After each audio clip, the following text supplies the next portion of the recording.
Ayan po, no? So welcome back po, no, dito sa Toy TV Sports sa Day Enrica YouTube channel. Well, mabilisan lamang po to, no, na update dahil nga po kasalukuyan po nasa last 2 minutes na po ang laban, po.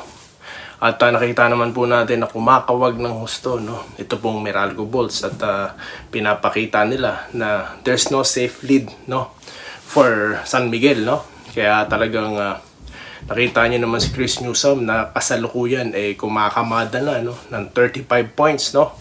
At yun nga, as we speak, nagpi-play through siya. So talagang nakita po talaga ang total display of dominance nitong San Miguel Beermen na nanatili, no, na gumagamit pa rin ng big man lineup, no. Piners 5 pa nila, no, si Mo Tautua. At ang kagandahan po, no, checklist natin sa tatlong sinabi natin suggestion para po sa San Miguel. Yun na nga po, nakapagpahinga na si Junmar Pajardo. Number 2 po ata yan. At pinaglaro na si Vic Manuel. Ang dami po kasi nagkaklamor na fans, no, na bakit hindi pinapalaro ito pong si Vic Manuel. At yan na nga, no, third quarter, 8 points, no, 8-8, no, para dito. Kaya Vic Manuel, na alam naman po natin, marami nakakilala kung paano maglaro ang Vic Manuel. Kaya nga maraming nagtatanong, kasama na po tayo, how come hindi pinapalaro ang mamang ito? But you see, kitang-kita, no, talagang may ibubuga pa ang Vic Manuel, no. At ito pang isa na surprise, no, package para sa San Miguel, ang pagbabalik sa hardcourt nito po ni Terence Romeo. So that will change everything, no. Yan po sinasabi natin na kapag may mga fresh players po katulad ni Manuel at nito po ni Romeo na maglalaro, that will change the face of the ball game, no, for that series. So yun na nga lang, in the other hand, para po dito sa Meralco, napaka-consistent ng laro. Wala naman po tayong ibang dyan, ina-expect yan kundi tatakbo sila. Kaya nga patuloy silang nakakahabol. Bumaba po ang lamang ng hanggang 3, no? 3 ba o 5. Pero yun na nga, talagang maganda po talagang execution ng San Miguel, no?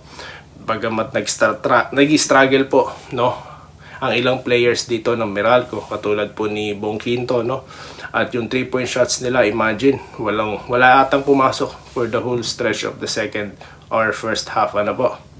So, pero kapansin-pansin na despite of that, no, talagang lumalaban sila, no? At yun na nga, yung nakalapit sila ng single digit dito sa San Miguel, kala ko maagaw na nila ang kalamangan, pero po talaga, great display of dominance ang ginagawa dito na San Miguel, no? At maganda po yan.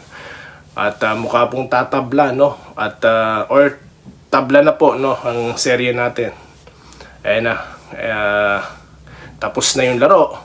Tumabla na po ang San Miguel, 2-2 na. Ayan. Bali sa pagbabalik po natin mamaya, yung total analysis po, no? Partial lang po ito. Para ikwento sa inyo ating mga napanood, no, sa nakalipas, no, na ilang minuto dyan. Dahil yan na nga, katatapos lang. At panalo po dito ang San Miguel Beermen, no? At great adjustment para po sa kay Coach Jalent and Company. Ayan. So abangan po natin, no, ang magiging response dito ng Meralco. Pag-uusapan po natin yan mamaya po, no, kasunod po ng content na ito. At muli, maraming salamat po sa inyong panonood at magkikita-kita po tayo sa susunod na video content dito lamang po sa Day Enrica YouTube channel at sa Doy TV Sports. Magandang araw po sa inyong lahat. Salamat po sa panonood. Subscribe na para sa mga susunod na basketball at boxing videos.